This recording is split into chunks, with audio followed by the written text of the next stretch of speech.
niluluto na mga kaprobinsya. Yung kupas. Ilagyan ng trapal para safety pag umulan.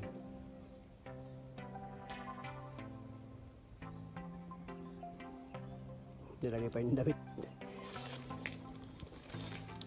Pinapatuyo nila yung damit nila dito. Luto na siya mga kaprobinsya. O bukas ng umaga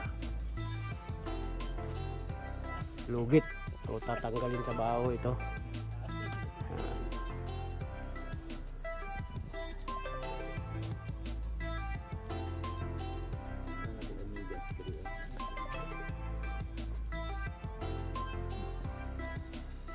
Takas din yung kubuto. Ayan mga kaprobinsya, medyo mataba na yung nyug. Naging green na rin yung dahon. Yung dati yan, hindi pa na natatabasan ng maayos. Color yellow, ayan may mga natitira pang yellow. Iluluto ulit dahil medyo hilaw pa.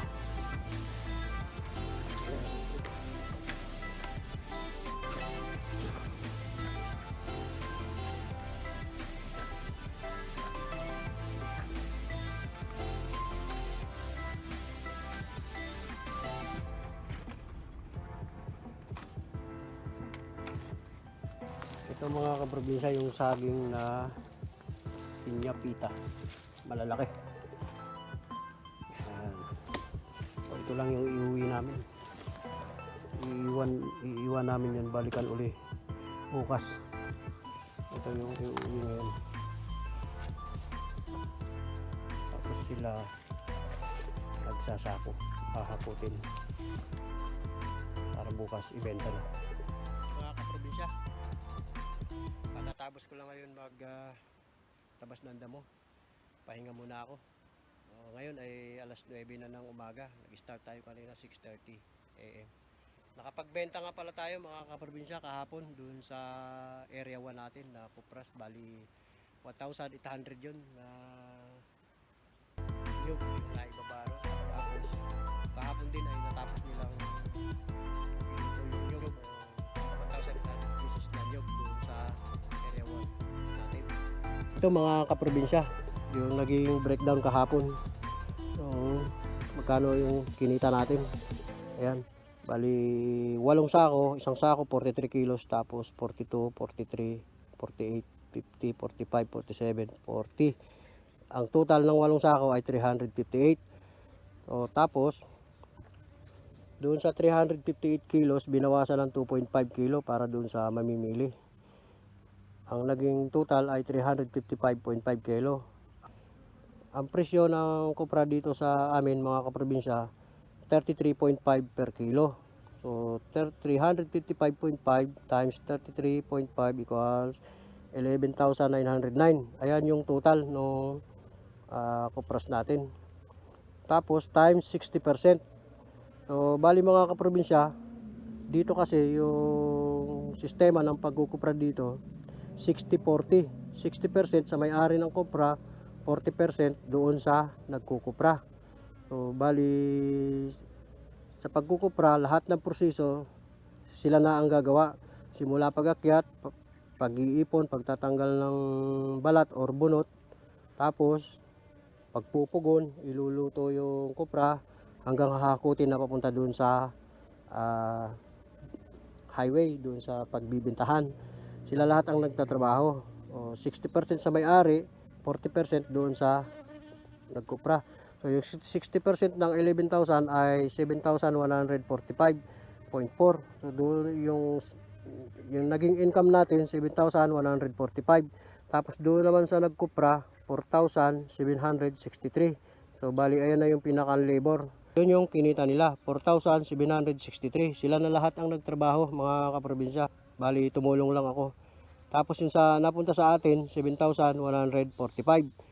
Ayan yung kinita natin mga kaprobinsya doon sa 1,800 pieces na nyug.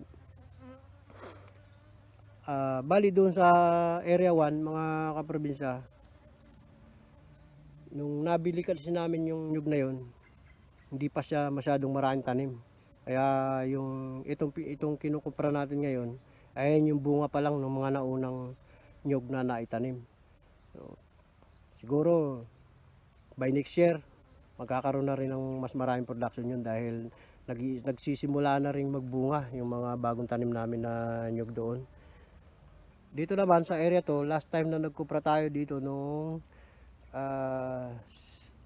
August, kalahati ng August.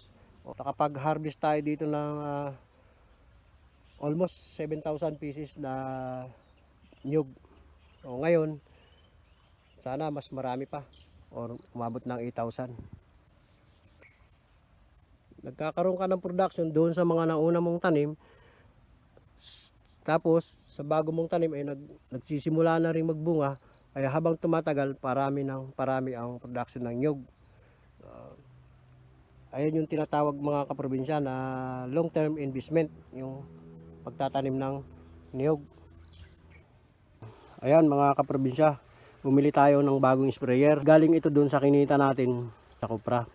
So, ito muna yung binili natin, medyo mumurahing klase lang na sprayer. 800 plus ito yung sprayer, plus 280 na medisina para sa mga damo. Bali sinabayan ko lang, sumabay na lang ako sa kanila. Habang nagtataba sila ng damo, mag-i-spray din ako. Dito tayo kumuha ng tubig, may ilog. Yan. Medyo nakakapagod lang kasi uphill yung area. Tiyaga lang. So, ganito yung pagtitimpla ground plus na medisina.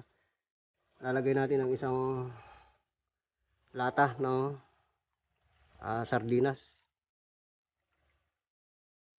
Yan.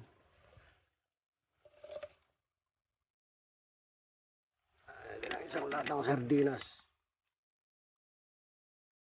Ang capacity nitong sprayer ay 60 liters.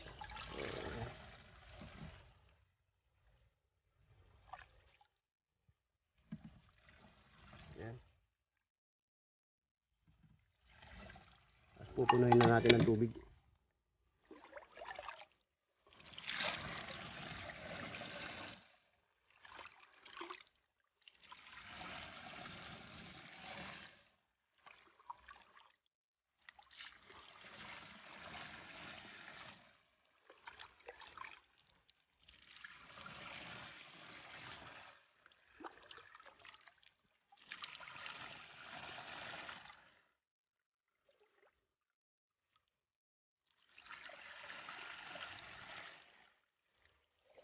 Medyo malinis naman itong ilog na pinagkuha na natin ng tubig. Bali ang pinanggalingan nito ng ilog na ito, doon sa taas, doon kami kumukuha ng inumin. So kaya ito dito pwede pang spray. Pupunuin natin. Puno na.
Maraming salamat sa inyo mga kaprobinsya sa patuloy niyong pagsuporta. Ingat kayo lahat at God bless.